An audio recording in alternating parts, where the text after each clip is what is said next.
Puji Tuhan, sahabat Shalom.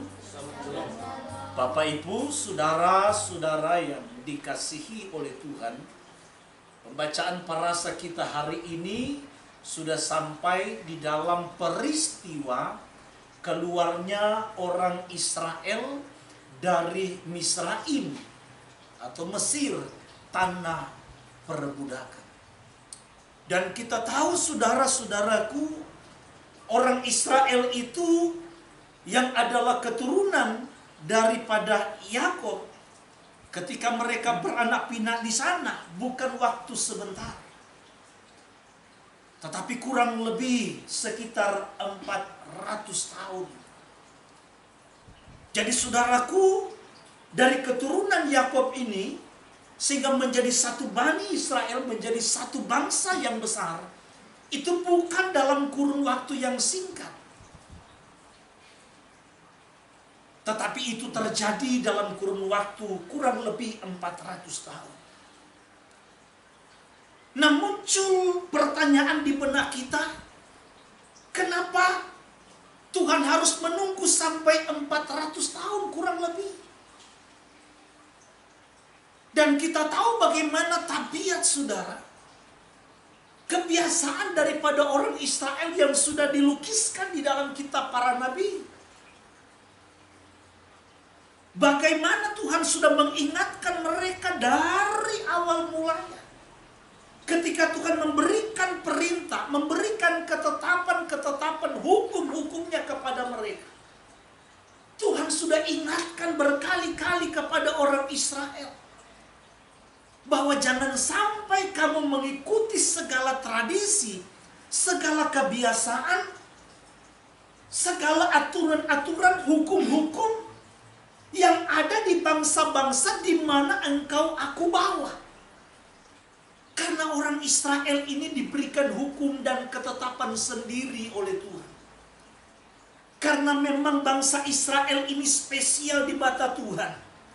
Dan Tuhan mau membuat Israel ini berbeda dengan bangsa-bangsa yang lain yang tidak menyembah kepada Yahweh Sebaot, Tuhan semesta alam. Tetapi faktanya saudara, di mana kita bisa melihat bagaimana Nabi Yehezkiel menuliskan. Kalau kita baca Yehezkiel pasal yang ke-6 ayat 5-6, Yehezkiel 11 ayat 11-12. Bagaimana bangsa Israel ini justru lebih condong, lebih senang, lebih suka justru melakukan peraturan-peraturan daripada bangsa-bangsa lain. Bukan peraturan yang diberikan oleh Bapa Yahweh kepada mereka waktu mereka ada di dataran Sinai. Torah yang diberikan oleh Tuhan melalui perantaraan Mose. Jadi kita bisa bayangkan saudaraku, nah ini selama 400 tahun kurang lebih mereka ada di Misraim. Mereka bergaul dengan orang Misraim. Dan Yehezkiel saudaraku melukiskan dengan jelas. Makanya ketika Tuhan memilih seorang untuk dia utus membawa umat ini keluar, yaitu Mose, Tuhan sudah bilang, kalau mereka tidak percaya bahwa aku yang mengutus kamu, maka kamu akan melakukan mujizat di depan mata mereka. Tapi kalau mereka tidak percaya dengan mujizat yang pertama, aku akan melakukan, menyatakan mujizat yang kedua kepada mereka. Tapi kalaupun mereka tidak percaya kepada kamu yang aku utus, maka kamu ulurkanlah tongkat ini di sungai yang ada di Mesir, di Misraim. Maka seluruh air itu akan berubah menjadi darah. Mereka tidak percaya, aku akan nyatakan lagi yang kedua, yang seterusnya dan seterusnya. Jadi dari situ saudaraku kita bisa memperoleh sebuah gambaran bagaimana karakter, tabiat, kebiasaan-kebiasaan orang Israel, keturunan Yakub yang sudah terkontaminasi tradisi dengan keadaan masyarakat yang ada di Mesir. Bahkan bisa saja kemungkinan besar, saudaraku, Elohim yang disembah oleh Abraham, Ishak, dan Yakub pun mungkin juga, saudaraku, mereka sudah lupakan. Bahkan mereka lebih senang menyembah kepada ilah-ilah yang ada di Mesir. Dan itu jelas, saudara, dilukiskan, digambarkan, ditulis oleh Nabi Yekezkiel. Dalam Yekezkiel pasal 20, kalau saudara baca 6 ayat 7 saja. Tolong Pak Rende bantu saya. Pada hari itu, aku bersumpah kepada mereka untuk membawa mereka dari tanah Misraim ke tanah yang kupilih baginya, negeri yang berlimpah-limpah susu dan madunya, tanah yang permai di antara semua negeri. Dan aku berkata kepada mereka, biarlah setiap orang membuangkan dewa-dewanya yang menjijikkan kemana ia selalu melihat, dan janganlah menajiskan dirinya dengan berhala-berhala Misraim. Akulah Yahweh Elohimmu. Bayangkan, Tuhan bilang, aku yang membawa mereka keluar, katanya. Dan aku mengingatkan dan berpesan, kamu harus buang ilah-ilah, kamu buang itu semua dewa-dewa yang kamu sembah di Mesir. Berarti dari sini kita bisa melihat sebuah gambaran bagaimana, saudaraku, keadaan kerohanian, spiritual daripada orang-orang Israel yang adalah keturunan daripada Yakub ketika mereka berada di Mesir. Nah, tidak jauh, saudaraku, keadaan orang Israel waktu mereka ada di Misraim tidak beda jauh sebenarnya kalau kita renungkan dengan keadaan kekristenan sampai saat ini. Bersyukur kita, saudara, kita boleh dibawa oleh Tuhan melalui tuntunan Roh Kudus-Nya untuk kita bisa mengenal akan nama kudus-Nya dan mengenal kebenaran demi kebenaran yang tidak lain itu adalah isi hati daripada Tuhan itu sendiri. Yang menarik, saudara-saudaraku yang dikasihi Tuhan, karena kalau kita mau jujur, jemaat mula-mula, jemaat yang diinjili oleh para rasul, yang dibentuk oleh para rasul, itu adalah jemaat-jemaat yang taat kepada Torah. Jemaat-jemaat yang memuliakan Bapa. Jemaat-jemaat yang berseru kepada satu nama yang menyelamatkan, yaitu Yahweh Shebaot, Yahweh penyelamat,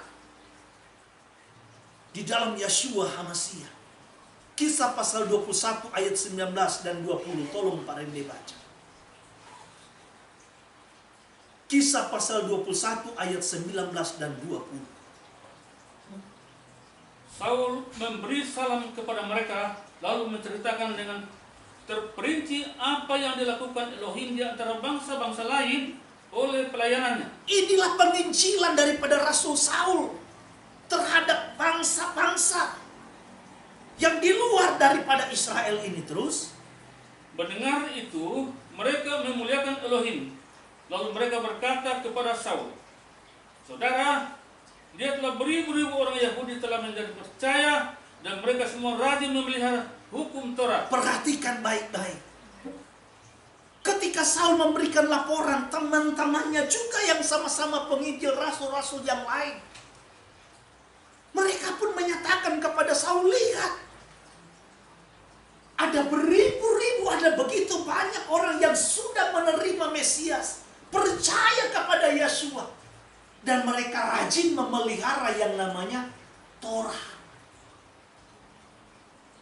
Tetapi berjalan dengan waktu, sejarah mencatat, dimulai dari awal abad kedua, maka Torah ini, Torah yang tadinya dipelihara oleh komunitas, oleh jemaat mula-mula, ini sudah mulai bergeser, mulai ditinggalkan. Yang akhirnya puncak terjadi pada abad yang ketiga. di mana ada begitu banyak hukum-hukum dan ketetapan-ketetapan Tuhan yang diberikan oleh Bapa Yahweh kepada Mose untuk disampaikan, dan itu yang diajarkan oleh rasul-rasul. Tetapi berjalan dengan waktu, sebagaimana sudah sering kali saya sampaikan di dalam Midras, karena ada tekanan yang begitu luar biasa, ada desakan yang luar biasa, termasuk penderitaan yang dialami oleh jemaat-jemaat mula-mula, baik melalui pajak, baik melalui tekanan dari pemerintah penguasa saat itu. Sehingga akhirnya banyak jemaat yang memutuskan memberikan pernyataan bahwa sesungguhnya kita ini bukan bagian dari kelompok agama Yahudi. Dengan kata lain, kita berbeda dengan orang Yahudi. Jadi mereka mau cari nyaman, mereka mau cari aman, sehingga lebih memilih apa yang berhubungan dengan budaya, dengan tradisi, dengan hukum dan ketetapan yang dilakukan oleh orang Yahudi. Ini harus mereka lepaskan, mereka harus tanggalkan, supaya mereka tidak lagi mengalami tekanan, tidak lagi mengalami paksaan, tidak lagi mereka didesak. Dan mereka nyatakan bahwa kami berbeda dengan orang Yahudi. Mulai saat itulah saudara-saudaraku, kekristenan ini sesungguhnya tanpa disadari, mereka mulai meninggalkan yang namanya akar yang memberikan kehidupan. Akar yang menopang carang ini mulai ditinggalkan. Dan tanpa disadari, saudaraku, mulai masuklah ajaran-ajaran pengganti yang sesungguhnya bukan diajarkan oleh Bapa Yahweh. Tetapi ini justru yang kemudian menjadi sebuah ketetapan yang harus diikuti oleh gereja umat Tuhan. Sehingga jangan heran saudara-saudaraku yang dikasihi Tuhan, gereja pada umumnya, kekristenan pada umumnya, kalau kita lihat sangat berbeda hukumnya, ketetapannya yang dijalankan dan dilakukan oleh orang Yahudi sendiri. Coba kita cross check kitab suci kita. Paskanya penanggalannya berbeda, cara menjalankannya berbeda. Perayaan-perayaan yang dijalankan oleh kekristenan dengan orang Yahudi berbeda, saudara. Atribut yang digunakan pun berbeda. Jadi keadaan orang Israel ketika mereka ada di Misraim atau Mesir dengan kekristenan, saudaraku, saat sebelum kita masuk dalam pemulihan itu tidak ada jauh beda. Nah, kenapa Tuhan harus menunggu 400 tahun? Karena memang dari awalnya dia sudah nubuatkan. Dia sudah sampaikan kepada nenek moyang Israel, kepada Abraham, dalam Kejadian 15 ayat 13 sampai 14. Tolong Pak Rende baca. Bahwa keturunanmu Abraham akan menjadi orang asing di negeri yang mereka tidak kenal. Dan mereka akan diperbudak di sana selama 400 tahun. Tolong Pak Rende baca. Kejadian 15 ayat 13 dan 14. Firman Yahweh kepada Abram, ketahuilah dengan sesungguhnya bahwa keturunanmu akan menjadi orang asing dalam suatu negeri yang bukan kepunyaan mereka, dan bahwa mereka akan diperbudak dan dianiaya 400 tahun lamanya. Jadi Tuhan sudah bilang bahwa keturunanmu itu akan menjadi orang asing di negeri asing yang tidak mereka kenal. Sampai situ aja dulu. Dan mereka di sana akhirnya akan diperbudak ujung-ujungnya. Bukan selama 400 tahun mereka diperbudak.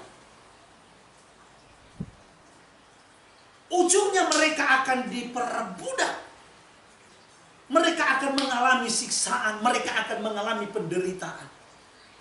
Ketika Tuhan bangkitkan, Tuhan izinkan Tuhan munculkan seorang Farao, seorang pemimpin Mesir yang tidak mengenal Yosef atau Yusuf dengan segala jasa yang dia lakukan. Dengan kata lain, kenapa harus tunggu sampai 400 tahun? Bahasa saya, kalau 400 tahun ibarat kita tanam sebuah pohon, saudara. Pohon ini akarnya sudah terlalu dalam. Ya. Jadi tabiat karakter orang-orang Israel ketika mereka ada di Mesir, kebiasaan-kebiasaan mereka udah gak ada beda jauh dengan orang-orang Mesir. Sehingga untuk merubah, saudara, tabiat yang sudah berakar itu, karakter, sifat, ini bukan hal gampang, bukan hal mudah. Maka jangan heran kalau kita teruskan pembacaan tadi Yehezkiel 20, ya, dari ayat yang ke-16 seterusnya tadi, kita akan melihat di sana. Pada akhirnya bagaimana orang Israel itu banyak yang gagal, banyak yang gugur di padang gurun karena memberontak. Gak mudah loh, saudara. Merubah sesuatu yang sudah berakar sekian lama, merubah kebiasaan itu gak mudah. Kita ajalah, gak usah jauh-jauh. Saudara yang biasa di rumah pagi ngopi, apalagi kalau ada yang ngerokok, coba suruh gak ngerokok, coba suruh gak ngopi. Itu sepertinya susah, saudara. Jadi merubah sebuah kebiasaan itu tidak gampang. Itu membutuhkan waktu, membutuhkan proses. Dengan kata lain, kalau bukan karena Tuhan, gak akan bisa, gak akan mungkin. Gak akan mudah, saudara. Begitu juga saudara-saudaraku yang dikasihi Tuhan dengan kita. Kenapa di dalam kekristenan ini sudah ribuan tahun? Kalau kekristenan di Indonesia ini, saudaraku, ya, mungkin ketika dihitung mulai kekristenan masuk di Indonesia, lalu kemudian dari penerjemahan kitab suci, ya, masuklah kemudian nama Tuhan, yang lain, masuk di dalam Alkitabnya kita, kitab sucinya kita. Mungkin sekitar 600-an tahun. Dan itu bukan sesuatu yang singkat. Makanya ada orang-orang Kristen ketika kita menyampaikan tentang kebenaran nama kudus ini, dia bilang, dari lahir saya sudah kenalnya nama ini. Dari nenek moyang saya katanya kenalnya nama ini. Loh, ini Yahweh, siapa itu? Kami tidak kenal. Masih bersyukur kita bisa melihat sekarang, karena makin banyak orang-orang, komunitas-komunitas yang muncul masuk di dalam aliran pemulihan ini. Sehingga rata-rata pendeta yang sekolah tinggi, yang belajar, mereka mengakui bahwa nama Yahweh itu adalah nama Tuhan yang disembah oleh Abraham, Ishak, Yakub. Nama Tuhannya orang Israel. Tapi ada yang masih membabi buta, yang masih menolak. Ada yang bilang tunggu saja kalau lembaga Alkitab Indonesia rubah baru kita ikut. Dan yang lain-lain. Memang tidak mudah, tidak gampang, saudara. Kalau kita jujur, saudara, kenapa harus tunggu 400 tahun baru Tuhan bangkitkan seorang Farao yang kejam? Karena berarti itulah waktunya Tuhan. Karena memang dinubuatkan, tidak mungkin Tuhan akan merubah. Tidak mungkin apa yang dinubuatkan itu tidak digenapi. Dengan kata lain, inilah waktunya Tuhan. Sama kita di dalam kekristenan. Kenapa kok nanti? Mungkin ya kalau saya secara pribadi nanti mulai diperkenalkan dan dengar-dengar tentang nama kudus ini nanti tahun 2003. Sebelumnya saya nggak pernah tahu, saudara. Sebelumnya saya nggak pernah dengar, nggak pernah kenal. Apalagi untuk menerima dan percaya menjadikan itu sebagai Tuhan, sesembahan di dalam hidup saya. Nggak kepikiran. Dan kita tahu, saudaraku, awal-awal pemulihan ini tentang nama kudus ini nanti mungkin ya awal-awal tahun berapa? 2000 mungkin. Jadi kalau dihitung baru seumur jagung. Yang jadi pertanyaan, kenapa pemulihan nama kudus ini baru muncul di awal tahun 2000? Kenapa nggak dari jauh-jauh hari? Sampai ada seorang saudara dari agama yang lain dan dia sudah menjadi Kristen. Sekian lama dia menjadi Kristen, dia kenal lagi, dia bertemu dengan kita sampaikan tentang nama kudus ini. Pemikiran dia, saudara, ya, yang awam, yang sederhana, dia berpikir begini, kok kenapa sih Tuhan ini? Saya dari yang dulu, anggaplah ilah asing ini, dia tuntun saya mengenal yang namanya Yesus anak Allah itu sebagai juru selamat. Sampai ada ucapan, kata-kata, kalimat yang memang tidak baik. Sampai dia bilang begini, bego amat sih Tuhan. Harusnya kalau menuntunkan ibarat di sini sumber kebenaran. Jangan saya diputar ke sini dulu baru dituntun di sini. Harusnya dari saya yang ilah asing langsung ke sini dong. Kok saya dituntun dari sini diputar dulu ke sini, sekarang ke sini lagi? Kan jadinya saya bingung katanya. Kan begitu sudah. Ya. Karena memang tuntunan Tuhan dalam hidup kita itu tidak pernah berhenti, tidak pernah stagnan, tidak pernah jalan di tempat, tetapi dia bergerak dinamis. Terus sampai kita mengenal dia secara sempurna, sampai kita dibawa kepada pengenalan Tuhan yang utuh.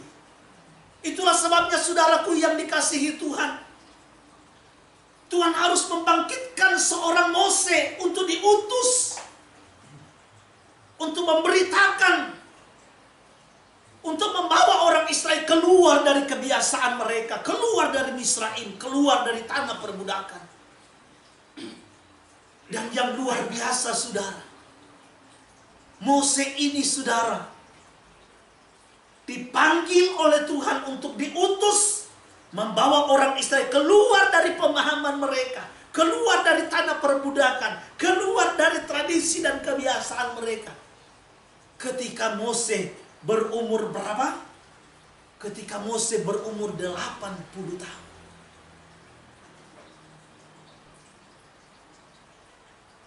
Saudara-saudara, di dalam Kisah pasal yang ke-7, tolong Pak Rende baca. Kisah 7 ayat 22 sampai 23. Mari kita perhatikan baik-baik. Kisah 7 ayat 22-23. Dan Mose dididik di dalam segala hikmat orang Israel, dan ia berkuasa dalam perkataan dan perbuatannya. Pada waktu ia berumur 40 tahun, timbullah keinginan dalam hatinya untuk mengunjungi saudara-saudaranya, yaitu orang-orang Israel. Saudara perhatikan baik-baik. Mose itu, dia itu, saudaraku, ternyata dididik dengan hikmat Mesir. Sehingga dia punya kuasa dalam perkataan. Dia punya hikmat yang luar biasa, dia punya wibawa. Saat dia umur 40 tahun. Kalau bahasa saya, saudara, umur 40 tahun ini usia yang produktif. Masih muda, masih gagah-gagah. Dia bukan cuma masih muda, usia produktif, lagi gagah-gagahnya. Tetapi saat itu memang dia, saudaraku,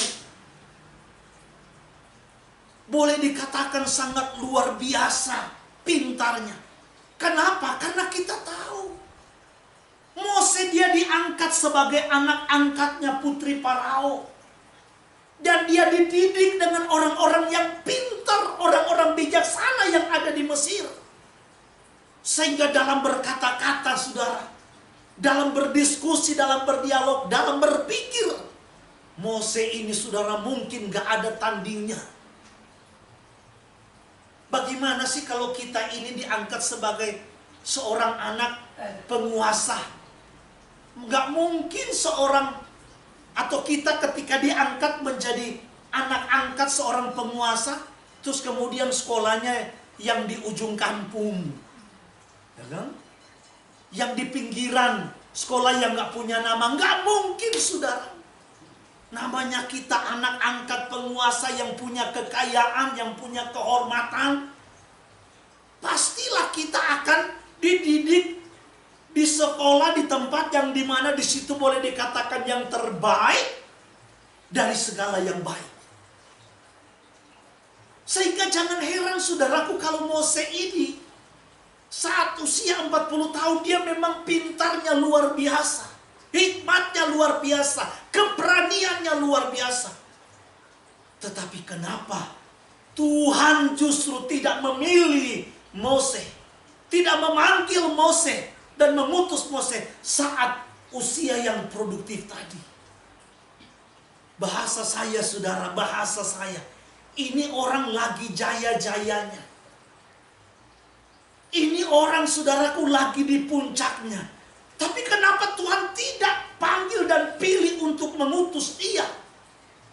Karena saat 40 tahun, kata firman Tuhan, ada kerinduan dia ingin melihat bangsanya. Dia tahu jati dirinya. Karena waktu dia itu diangkat oleh seorang Farao, putri Farao untuk menjadi anak angkat, disuruh cari perempuan, ibu yang bisa menyusui dia, ya, menyapi dia. Dan akhirnya Miriam membawa anak itu kepada ibu kandungnya.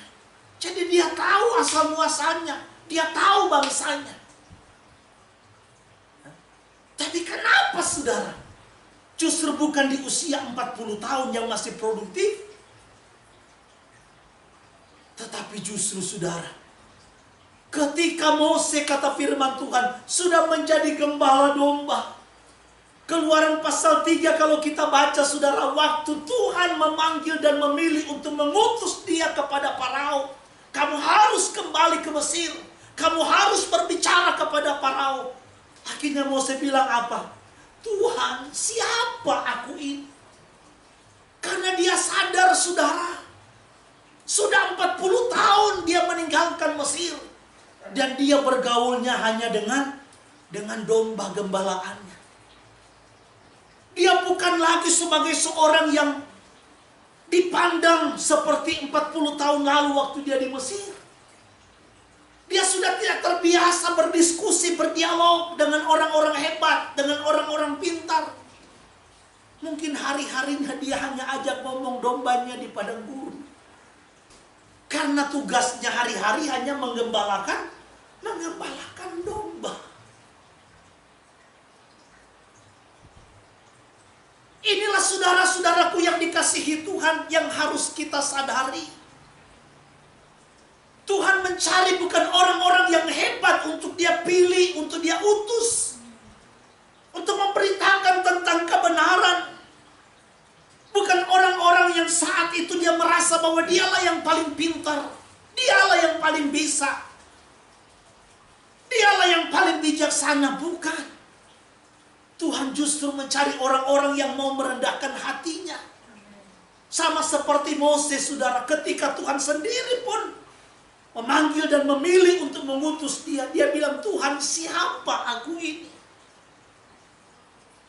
Kedua kali sampai dia bilang, Tuhan, utuslah siapa saja, yang lain jangan aku.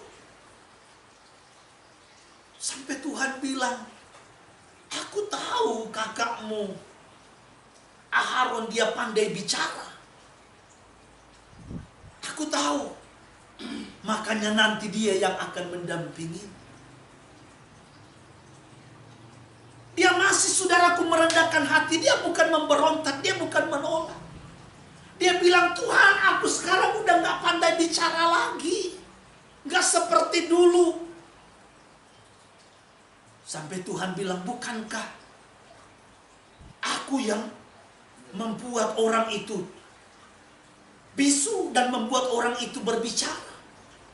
Bukankah aku yang membuat orang itu buta dan aku yang membuat orang itu melihat? Jadi di saat Moses, saudaraku yang dikasihi Tuhan, dia tahu posisi dia. Dia memiliki hati yang seperti hamba tadi, memiliki kerendahan hati. Saat itulah justru Tuhan memilih dia dan mengutus dia. Jadi saudara-saudara yang Tuhan cari untuk dia utus memberitakan tentang kebenaran, untuk membuat orang-orang Kristen ini sadar dan berbalik, untuk meninggalkan segala tabiat kebiasaan-kebiasaan yang bukan sesuai dengan apa yang Tuhan inginkan. Dia mencari bukan orang-orang yang merasa diri pintar paling hebat, orang-orang yang merasa diri punya kualitas lebih daripada orang lain. Bukan. Dia mencari orang-orang yang mau merendahkan hati di hadapan Tuhan. Makanya belajar daripada Moses, saudara. Kenapa dia ini harus diizinkan Tuhan mengembalakan domba 40 tahun? Ketika sudah jadi gembala domba, justru Tuhan pilih dia. Tuhan utus dia untuk mengembalakan satu umat, yaitu bangsa Israel. Dengan kata lain, saudaraku, setialah di dalam tugas dan pekerjaan kita sekalipun itu kecil. Sama seperti Moses hanya gembala domba. Setia dan lakukan, kerjakan itu, saudara, sekalipun kecil di mata manusia. Tetapi kerjakan itu dengan cinta yang besar. Kerjakan dan lakukan itu, saudaraku, dengan kesungguhan. Karena saya percaya segala sesuatu itu ada waktunya Tuhan. Betapa Tuhan merindukan, saudara. Kita bincang-bincang tadi, kalau di Jakarta banyak kelompok-kelompok yang sudah mengagungkan nama kudus ini. Banyak kelompok-kelompok, saudaraku, yang mengikuti arus pemulihan ini. Tetapi di Bandung khususnya, saudara, rasanya sudah sangat sedikit. Kalaupun ada, mungkin hanya person pribadi lepas pribadi. Untuk kelompoknya sendiri mungkin hampir sudah tidak ada. Saya tanya, loh, yang Bapak ini dulu buka di sini udah nggak ada, udah bubar katanya. Loh, yang si Bapak ini, yang pendeta ini sudah bubar. Coba, sudah. Padahal kerinduan kita agar supaya juga di Bandung ini ada begitu banyak orang Kristen boleh masuk kembali kepada arus pemulihan ini. Dan dia membutuhkan, saudara, orang-orang seperti Moses. Orang-orang yang memiliki kerendahan hati. Bukan orang-orang yang gila jabatan. Banyak orang yang seringkali berantem hanya ingin jadi pemimpin. Tidak. Makanya yang saya bilang, kerjakan yang kecil dengan cinta yang besar. Daud, kita tahu dia menjadi pemimpin, diurapi menjadi raja. Dia bukan tadinya seorang prajurit. Dia bukan seperti kakak-kakaknya pahlawan yang gagah perkasa.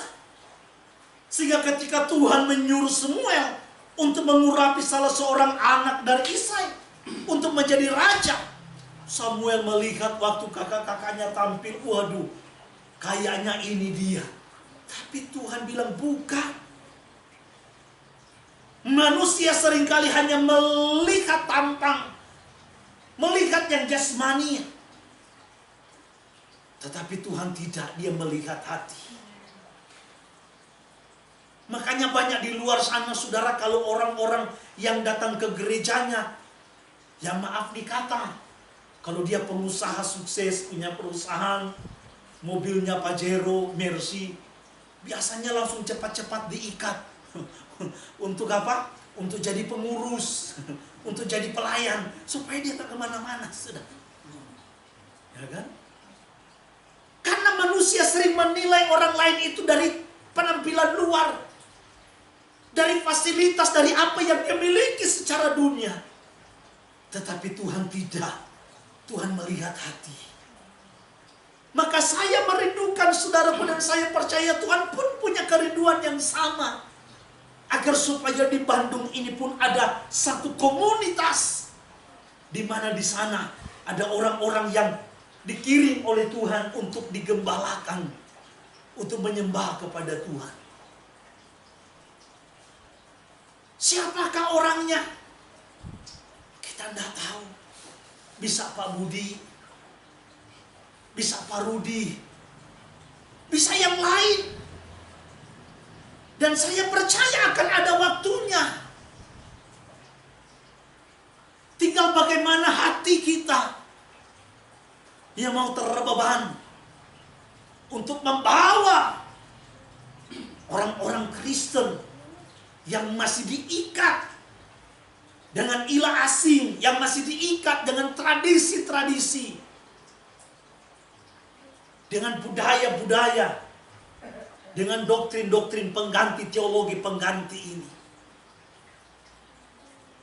Kita melihat saudaraku bagaimana Tuhan memilih seorang Simon Kefa atau Simon Petrus. Dia bukan seorang yang hebat, hanya seorang nelayan. Kerjaannya sepele. Tetapi ketika Tuhan pilih saudara, maka di tangan Tuhan mereka akan menjadi orang-orang yang hebat. Orang-orang yang luar biasa. Nah, itulah sebabnya Bapak Ibu saudara-saudaraku yang dikasihi Tuhan, melalui Midras hari ini, khususnya kita yang ada di Bandung ini, kita berkumpul bersama. Ini menjadi kerinduan kita, ini menjadi beban kita. Karena kita rindukan agar supaya di Bandung ini pun kemuliaan Tuhan boleh dinyatakan. Apakah begitu susah kan begitu? Toh bukan kita kok yang melakukan pemulihan, yang mendatangkan, yang membawa jiwa. Bukan kita. Itu pekerjaan Tuhan melalui Roh Kudus-Nya. Tugas kita adalah berikan hati. Kita mau terbeban bagi jiwa-jiwa yang ada di Bandung ini, untuk mereka bisa keluar dan lepas dari segala perbudakan, doktrinasi, ajaran-ajaran pengganti yang selama ini sudah bercokol, mengikat mereka sama seperti orang Israel ketika berada di Misraim. Itulah sebabnya Bapak Ibu saudara-saudaraku yang dikasihi Tuhan, biarlah melalui Midras hari ini, renungan firman Tuhan hari ini, siapapun kita, dimanapun engkau berada. Ada teman-teman kita di Toraja, ada Pak Matius Palungan, ada Matius Cada yang mengikuti ibadah ini secara virtual. Ada lagi satu, mereka hanya bertiga, saudara. Apakah begitu sulit bagi Bapak Yahweh? Tentu tidak ada yang mustahil. Tetapi persoalannya saudaraku, apakah kita memiliki hati yang mau terbeban bagi jiwa-jiwa ini? Jujur kadang-kadang kita masih takut. Kita takut ditolak oleh manusia.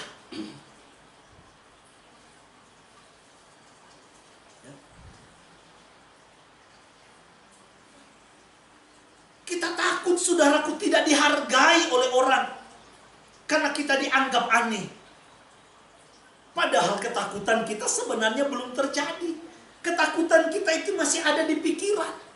Kita belum bertindak. Kita belum melakukan sesuatu. Tetapi kita sudah takut duluan. Jujur ketakutan itu saudaraku Sering juga kita alami, saya pribadi. Kalau undang di mana-mana untuk khotbah, dulu saudara, ya, saya banyak pelayanan keluar. Saya dulu sering diundang di Pertamina, di bandara, teman-teman waktu kuliah, ya, di Careful, ada lagi yang di mana sana di Sunter, itu rutin. Tetapi saya memilih untuk tidak menyampaikan nama ini, karena ada ketakutan yang menghantui di dalam pikiran. Kalau saya sampaikan Tuhan, kalau seandainya mereka tidak terima, nanti saya nggak diundang lagi. Kalau saya nggak diundang lagi, nanti amplopnya saya nggak dapat. Kalau amplopnya saya nggak dapat, nanti bagaimana saya mau bayar kontrakan? Ada ketakutan itu, bukan tidak, saudara. Padahal sebenarnya kita belum menyampaikan. Kita lupa bahwa kita punya Tuhan yang besar. Kita punya Tuhan yang hebat, yang sanggup dan mampu untuk merubah hati manusia. Sehingga akhirnya satu waktu Tuhan bicara di dalam hati saya, bahwa yang menjamin hidupmu itu bukan karena pelayananmu di luar sana. Yang menjamin hidupmu itu adalah aku, sumber berkat. Bukankah aku sudah katakan kepadamu, cari dulu kerajaanku, kebenaranku, prioritaskan aku. Yang lain nanti aku yang tambahkan. Waktu saya mendapatkan peneguhan dari Tuhan, saya langsung ambil keputusan, komitmen, Tuhan, mulai saat ini saya harus sampaikan. Karena saya percaya Tuhan akan berubah mereka. Tuhan akan jamah mereka. Jadi di otak kecil saya ini, saudaraku, ketika saya sampaikan, mereka pasti akan terima. Dengan kata lain, jadwal terus jalan, amplop terus lancar. Ternyata tidak. Waktu saya sampaikan, saudaraku, waduh, mukanya udah beda, saudara. Ya kan? Mereka sudah gelisah di tempat duduk. Wah, ini ajaran apa lagi? Rupanya si pendeta ini dia kayaknya saksi Yehova ini. Kita udah salah ini. Ya kan? Saya sampaikan, saudara. Dan saat itu, saudaraku, keran-keran saya yang tadi itu seperti ditutup. Nggak ada lagi undangan, saudara. Nggak ada lagi telepon, saudara. Tapi apakah saya lapar? Apakah saya terlantar? Buktinya sekarang saya makin makmur. Berat badan saya makin tambah. Itu membuktikan bahwa Tuhan yang kita sembah itu memang yang menjamin hidup kita. Keran yang di sini dia tutup, keran di sana dia buka, saudara. Itu ajaibnya Tuhan. Ya kan? Dan saya memang gak pernah bergantung sama manusia. Tapi saya bergantung hanya kepada Tuhan. Amin. Tuhan bisa pakai siapa saja. Tuhan pakai Ibu Mary. Tuhan pakai Ibu Aci. Tuhan pakai Pak Budi. Ya kan? Untuk memberkati kehidupan kami. Maka Tuhan bilang, jangan kamu takut. Sampaikan saja. Urusan mereka terima tidak terima, itu urusan saya, kata Tuhan. Jadi saudara-saudara, spirit ini yang harus kita bawa. Semangat ini yang harus kita bawa. Beban inilah yang harus kita miliki. Kalau kita berhadapan dengan orang-orang Kristen yang belum masuk di dalam arus pemulihan, jangan lihat mereka sebagai musuh, saudara. Jangan gendangkan, jangan bunyikan gendang perang, jangan. Oh, saya mau berdebat dengan dia. Jangan, saudara. Bawa dengan hati hamba. Bawa dengan hati yang mau memenangkan. Sehingga kita tidak pernah memaksa orang untuk menerima. Jadi jangan pernah paksa orang untuk menerima apa yang kita sampaikan. Yang membuat dia berbalik, mengerti dan insaf sadar itu hanya pekerjaan Tuhan melalui Roh Kudus. Itulah sebabnya saudaraku, melalui Midras hari ini, mari kita bawa semangat itu. Kita gumulkan sama-sama, khususnya kita yang ada di Bandung ini. Ya, kita tidak tahu soalnya. Ya, bincang-bincang Bu Aci, nanti bulan depan mau kemana? Karena Bu Aci terakhir bulan depan sudah selesai. Ya, kan? Ya maunya kerinduan Bu Acin sendiri ya kalau bisa di sini. Tapi kan dananya dari mana? Ya udahlah, berserah sama Tuhan.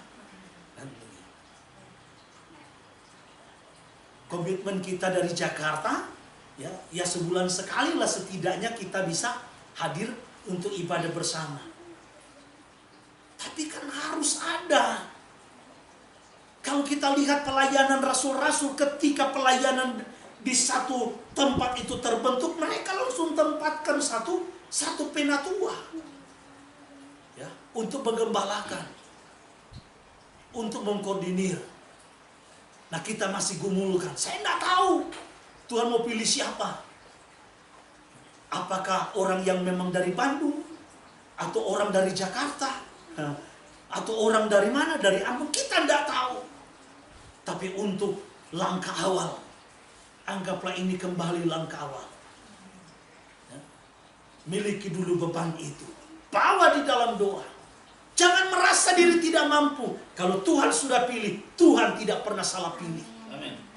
Kalau Tuhan yang dirikan pelayanan ini, nggak ada satu makhluk pun, kuasa setan pun yang bisa membubarkan pelayanan yang ada di Bandung.